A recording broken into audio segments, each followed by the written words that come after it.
چیزی که شیطان رو ناراحت میکنه توبه جوان هست.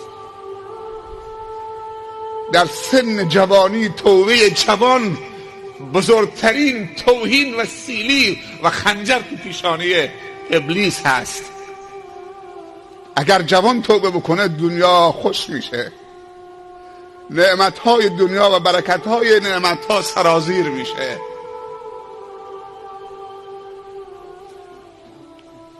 چون جوان توان گناه دارد، توبه پیرمرد به اندازه توبه جوانی که توان و قدرت گناه دارد و زمینه گناه دارد، زمین تا آسمان در قیمتشون تفاوت هست.